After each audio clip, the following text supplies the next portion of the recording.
Hello everyone, spoken ইংলিশের step 2তে আপনাদের সকলকে স্বাগতম। আমরা এর আগে আপনাদের বলেছিলাম যে আমাদের এই ৪৫ দিনের কোর্সটিকে আমরা ৯টি স্টেপে ভাগ করেছি। ইতোমধ্যেই আমরা ফার্স্ট স্টেপ শেষ করেছি। আপনারা যারা এই ফার্স্ট স্টেপের লেসনগুলো কমপ্লিট করেননি তারা অবশ্যই এই ফার্স্ট স্টেপের লেসনগুলো কমপ্লিট করে নেবেন। পূর্বের ক্লাসগুলোর লিঙ্ক আপনারা ডিসক্রিপশন বক্সে পেয়ে যাবেন। তো চলুন বন্ধুরা, আজকের স্টেপ 2 শুরু করা যাক। প্রথমে স্টেপ 2 সম্পর্কে একটু জেনে নেই। আমরা ইতোমধ্যেই টাস্ক 1, টাস্ক 2 এবং টাস্ক 3 শেষ করেছি। আর এই টাস্ক 1, টাস্ক 2, টাস্ক 3 পরবর্তী লেসনগুলোতেও থাকবে। আর আজকে নতুন যেটি যোগ হয়েছে সেটি হলো টাস্ক 4।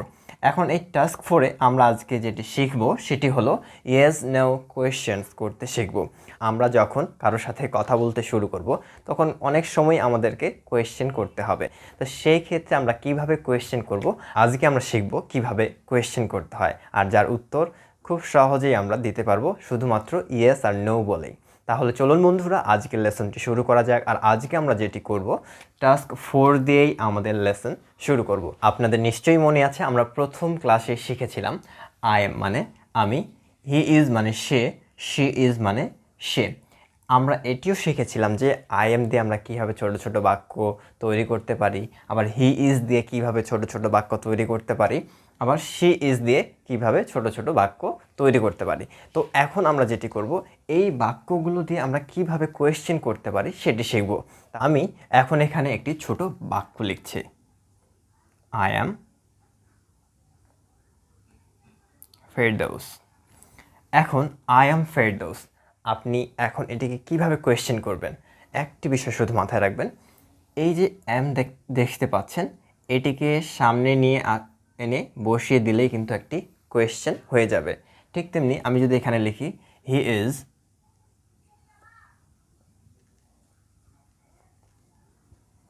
ডক্টর, এখন এটি আমরা কিভাবে কোয়েশ্চেন করতে পারি, এই সেন্টেন্সটি দিয়ে আমি কিভাবে একটি কোয়েশ্চেন তৈরি করব।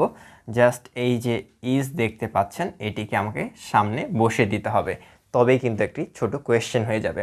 আবার শি ইজ দিয়ে আমি যদি একটি ছোট বাক্য বানাই, শি ইজ হোম মেকার। এখন আমরা যাকে হাউস ওয়াইফ বলে থাকি, তো শি ইজ হোম মেকার, এখানেও একই বিষয়, আমরা শুধু এই ইজটিকে সামনে এনে দিলেই কিন্তু একটি ছোট কোয়েশ্চেন হয়ে যাবে। তাহলে চলুন বন্ধুরা, আমরা এই 3টি ছোট বাক্য দিয়ে ছোট ছোট কোয়েশ্চেন তৈরি করে ফেলি।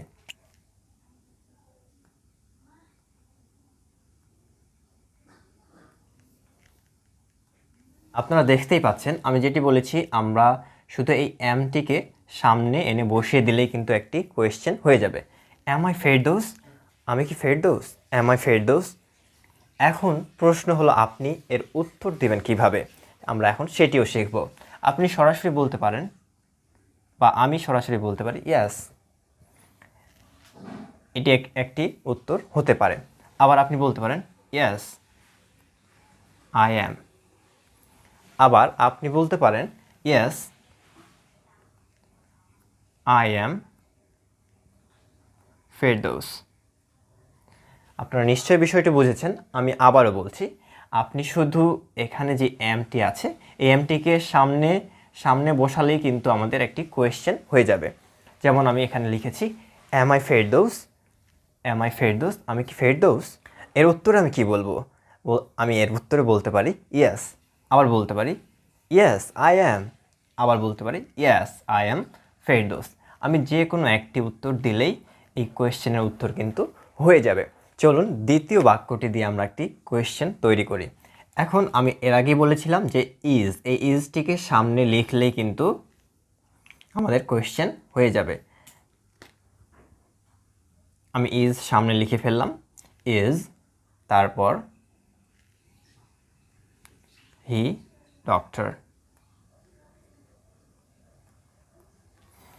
এটা কিন্তু কোয়েশ্চেন হয়ে গেছে। মনে করুন আপনার সামনে দিয়ে একজন হেঁটে যাচ্ছে, তখন আপনার ফ্রেন্ড আপনাকে জিজ্ঞেস করলো ইজ হি ডক্টর, তিনি কি ডাক্তার।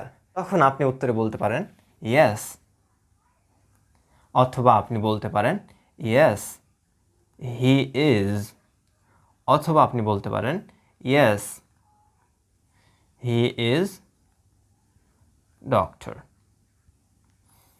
এই তিনটির যে কোনো একটি উত্তর আপনি দিতে পারেন। আর যেহেতু আমরা ইয়েস দিয়েই এর উত্তর দিতে পারছি, আর সেজন্যই আজকের এই লেসনটির নাম ইয়েস নো কোয়েশ্চেন্স। ঠিক আছে, আমরা এই ইয়েস নো বলেই কিন্তু এর উত্তরগুলো দিতে পারবো। খুবই ছোট ছোট কোয়েশ্চেন আর খুবই ছোট ছোট উত্তর। এখন বিষয়টি হলো, আপনি যে কোনো একটি আপনার ইচ্ছে মতো বলতে পারেন। যেমন এখানে ইয়েস, আবার বলতে পারেন ইয়েস হি ইজ, আবার বলতে পারেন ইয়েস হি ইজ ডক্টর। এখন সেটি আপনার উপর নির্ভর করবে আপনি কোনটি বলতে চান। এখন আপনারা নিশ্চয়ই এই বাক্যটি দিয়ে কোয়েশ্চেন তৈরি করতে পারবেন। শুধু এই ইজকে সামনে লিখলেই কিন্তু একটি কোয়েশ্চেন হয়ে যাবে। যেমন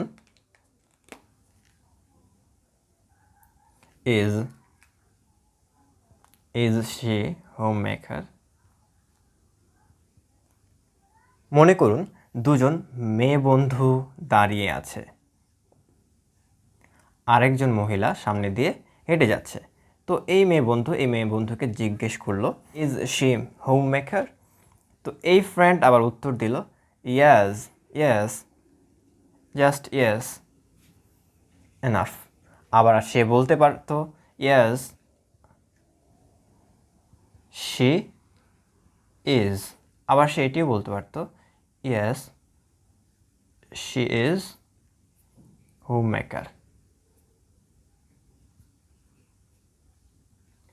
এখন এই উত্তরটি আপনার উপর ডিপেন্ড করবে, আপনার উপরে নির্ভর করবে যে আপনি কোনটি বলতে চান।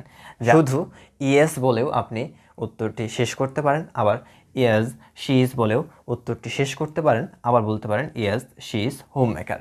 সেটি আপনার উপর ডিপেন্ড করবে। বন্ধুকে টাস্ক 4-এর জন্য এতটুকুই।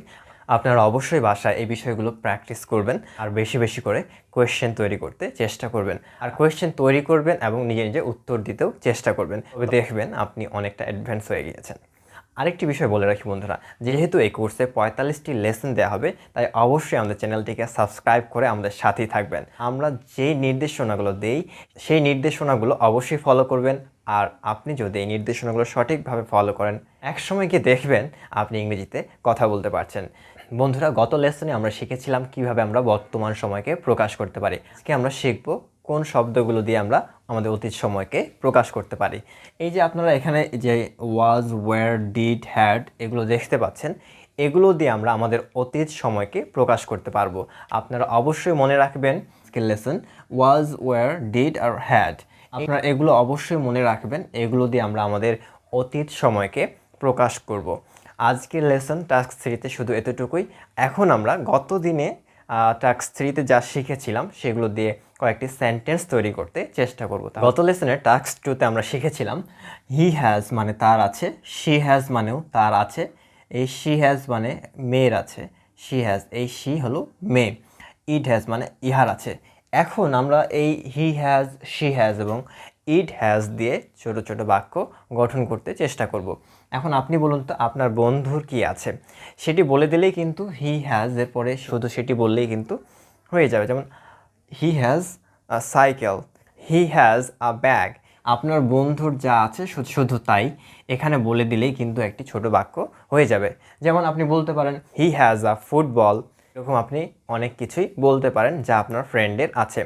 এখন মেয়ের ক্ষেত্রে শি হ্যাজ, এই শি হ্যাজ মানে তার আছে।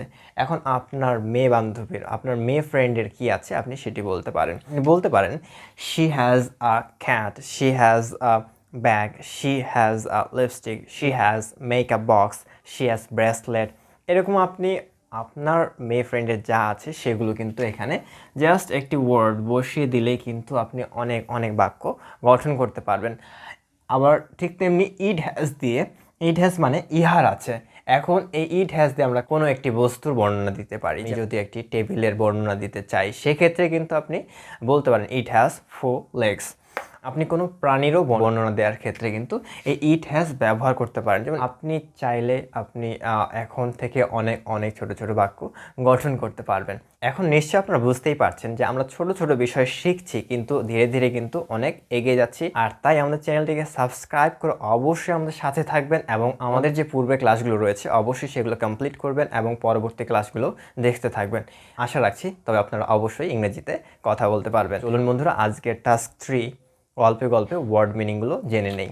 এখন আসি টাস্ক 1 নিয়ে। বন্ধুরা, এর আগেই আমি আপনাদেরকে বলেছিলাম যে আপনাকে টাস্ক 1-এ যেটি করতে হবে, ছোট একটি ইংলিশ স্টোরি পড়ে সেই স্টোরিতে আপনি যা বুঝেছেন আর না বুঝলেও যতটুকুই পারেন প্রথম 5 দিন 1 মিনিট করে বলতে বলেছিলাম। তবে যেহেতু আমরা এখন স্টেপ 2-তে রয়েছি, সেই জন্য আপনাকে এখন সময়টুকু একটু বাড়াতে হবে। আপনি এখন থেকে 1 মিনিট 30 সেকেন্ড বলতে চেষ্টা করবেন। এখন বিষয় হলো, আপনি যদি একেবারেই পড়তে না পারেন সেক্ষেত্রে কী করবেন? আপনি চাইলে আপনার জীবনের যে কোনো গল্প শেয়ার করতে পারেন। এখন আপনি আপনার ছোট ছোট ক্ষুদ্র গল্পগুলো, আপনার জীবনের ছোট ছোট ইনসিডেন্টগুলো, আপনার জীবনের ছোট ছোট ঘটনাগুলো চেষ্টা করবেন ইংরেজিতে বলার জন্যে। আপনি হয়তো পারবেন না, কিন্তু চেষ্টা করবেন। আপনি যদি 5-10টি ওয়ার্ডও বলতে পারেন বা আপনাকে প্রকাশ করতে পারেন, তবে সেটাই আপনার জন্য কিন্তু যথেষ্ট, যেহেতু আপনি একজন বিগিনার। আর সেজন্য আপনি না পারলে সেটি নিয়ে কখনোই মন খারাপ করবেন না। তো বন্ধুরা, আজকে এই পর্যন্ত। অবশ্যই আমাদের চ্যানেলটিকে সাবস্ক্রাইব করে আমাদের সাথেই থাকবেন আর আমাদের পরবর্তী লেসনগুলো দেখার জন্য অনুরোধ রইল। ধন্যবাদ সবাইকে।